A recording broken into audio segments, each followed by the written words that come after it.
اذان بھی دیتا ہے، تکبیر بھی کہتا ہے، کبھی کبھی نماز بھی پڑھا دیتا ہے، صبح کو قرآن، اچھی بات ہے، باقی حیاتی مماتی تم جانو۔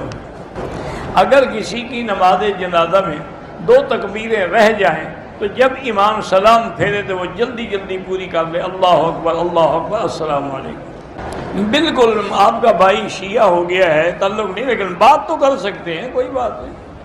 جنت سے جو جانور دنیا میں آئے ہیں ان کی کتنی تعداد ہے مجھے پتہ نہیں، نہ میں نے دیکھے ہیں۔ اگر 7.25 تولے سونا ہو یا 52 تولے چاندی کی قیمت بن جائے تو زکوٰۃ واجب ہے۔ عورت نماز میں مردوں کی طرح رکوع کرے تو وہ بھی جائز ہے، افضل یہ ہے کہ اس کے بدن جو ہے زمین سے لگے۔ مجھے ڈپریشن اور خوف کی بیماری ہے تو زیادہ سے زیادہ لا حول ولا قوت الا باللہ پڑھا کریں۔ بہرحال آپ کو یہ بیماری ہے، اس کا علاج یہی ہے کہ لا حول پڑھیں، اللہ بیماری دور کر دیں گے۔ فجر کی اذان کے بعد سنت اور فرض سے پہلے 2 رکعت پڑھتے ہیں، 2 رکعت سنت ہی پڑھیں گے اور کوئی نفل نہیں پڑھیں گے۔ اگر کسی کو جنازے کی دعا نہیں آتی، جو دعا آتی ہے جتنی آتی ہے وہی پڑھتا رہے بار بار۔ 2 یا 3 طواف اکٹھے کر کے بعد میں 2 رکعت پڑھیں، جائز ہے۔ مکے میں ہوٹل کے کمرے میں قبلے کی سمت کی نشاندہی نہیں تھی، ہم نے عشاء کی نماز پڑھ لی، صبح پتہ چلا کہ ہم نے الٹی غلط نماز پڑھ، لوٹا دیں۔ کسی ہوٹل والے سے پوچھ لیتے وہ آپ کو بتا دیتا۔ یہ کون سا مشکل مسئلہ تھا جو حل نہیں ہو سکا؟ کوئی جنگل میں تو نہیں تھے نا آپ۔ اگر کسی آدمی نے کسی دوسرے سے بچہ لے کے پالا ہے، جب بالغ ہو جائے گا بالکل پردہ ہوگا کیونکہ وہ اجنبی ہے۔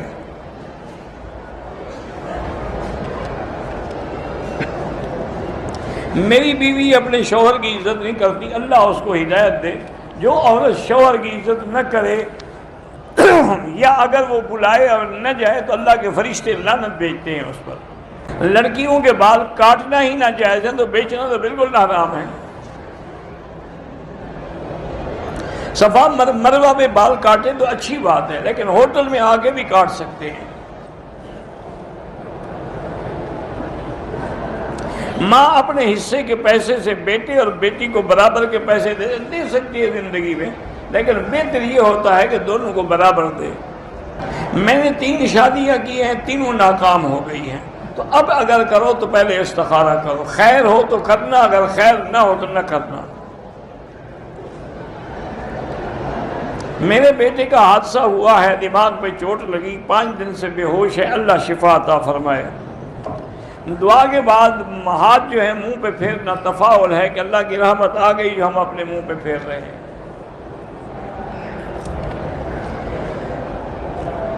اگر کسی کے گھر میت کے افسوس کے لیے جائیں تو کہیں عظم اللہ اجرکم انا للہ و انا الیہ راجعون، اور اللہ اس کی مغفرت کرے، درجات بلند کرے، تم لوگوں کو صبر دے، یہ دعا کریں۔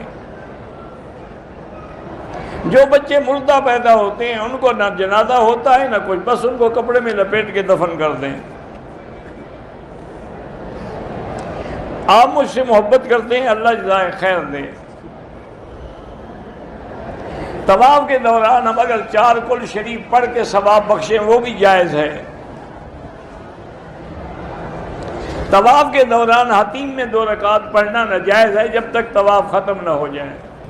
تمام انبیاء اپنے قبروں میں زندہ ہیں، شہید جب زندہ ہے تو نبی کی شان تو کروڑ درجے بڑی ہے۔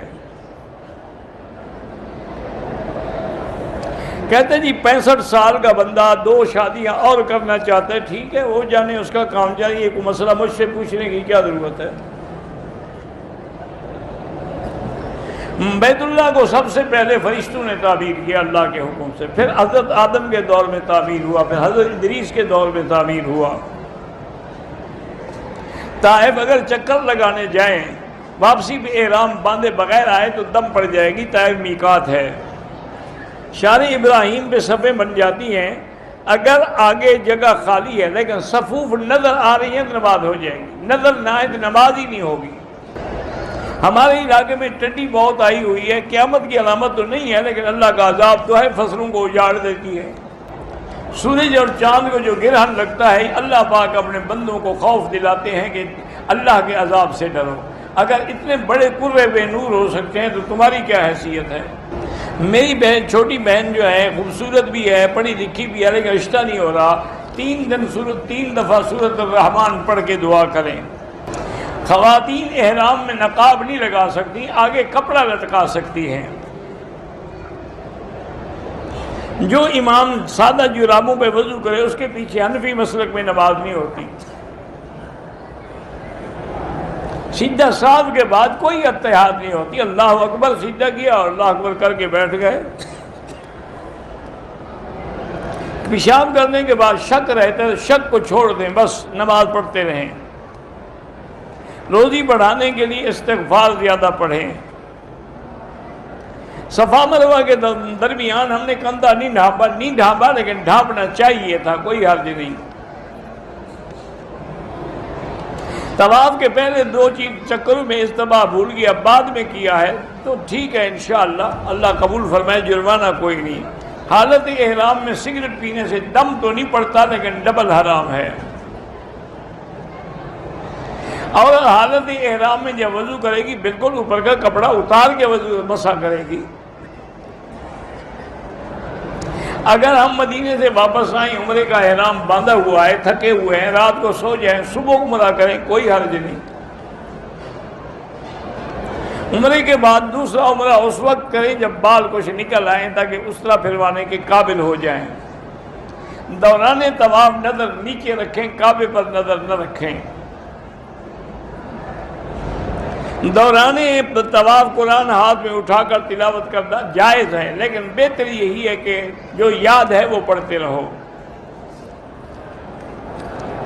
نظر نیچے رکھو۔ غار ہلا یا غار ثور میں نفل پڑھنے کا کوئی حکم نہیں ہے۔ دوران طواف وضو ٹوٹ جائے، طواف چھوڑ دیں، دوبارہ شروع کریں۔ بہرحال اگر کسی مرشد کی اولاد دین سے دور ہے تو مرشد کا کیا قصور ہے؟ انبیاء کے بیٹے جو کافر تھے تو اس میں نبی کا قصور ہے؟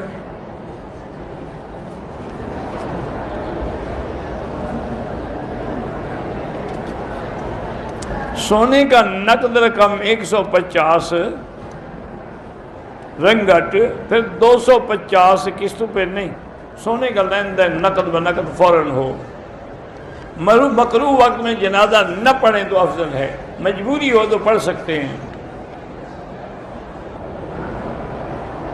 ایک عالمہ سے نکاح کرنا چاہتا ہوں تو 2 رکعت پڑھ کے دعا مانگیں اور سورۃ الرحمن پڑھیں۔ اگر کچن میں خانے کعبے کی تصویر لگی ہے کوئی بات نہیں ہے، حضور کا نام لکھوانا نہیں چاہیے کیونکہ گر جائے تو بے ادبی ہوگی۔ اگر کسی کا نام محمد ہے تو وہ کچن میں بھی ہر جگہ جا سکتا ہے۔ احرام کے دوران، سعی کے دوران احرام کندھوں پر ہو۔ حرم میں اگر عورتیں بیٹھی ہوں تو جنازہ پڑھ سکتی ہیں۔ بغیر وضو قرآن اگر یاد ہو تو پڑھ سکتے ہیں، ہاتھ نہیں لگا سکتے۔ مدینے میں 40 نمازیں جو ہیں پڑھنے سے آدمی کو اللہ نفاق سے بری کر دیتے ہیں۔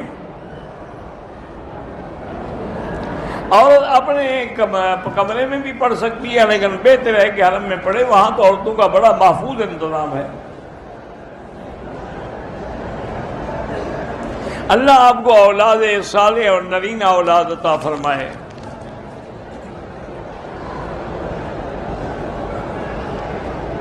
ہم نے 8 تاریخ کو نیت کرنی تھی تو 7 کو 8 کو حیض آ گیا، کیا کریں؟ تو آپ بیٹھی رہیں، جب پاک عمرہ کر کے پھر مدینے جائیں، ایسے نہ جائیں۔ بہرحال بینک میں نوکری نہ کریں تو بہتر ہے، اگر کر لی ہے تو دوسری تلاش کرتے رہیں، جب مل جائے چھوڑ دیں۔ جب روضہ مبارک پہ سامنے کھڑے ہوں تو پھر پڑھ سکتے ہیں الصلاۃ والسلام علیک یا رسول اللہ، الصلاۃ والسلام علیک یا حبیب اللہ۔ غلاف کعبہ سب سے پہلے تبہ اکبر بادشاہ یمن نے ڈالا تھا، پھر چلتا رہا اور حضور پاک نے بھی منع نہیں کیا۔ ظفر اقبال، اللہ پاک آپ کی حاجات پوری کرے۔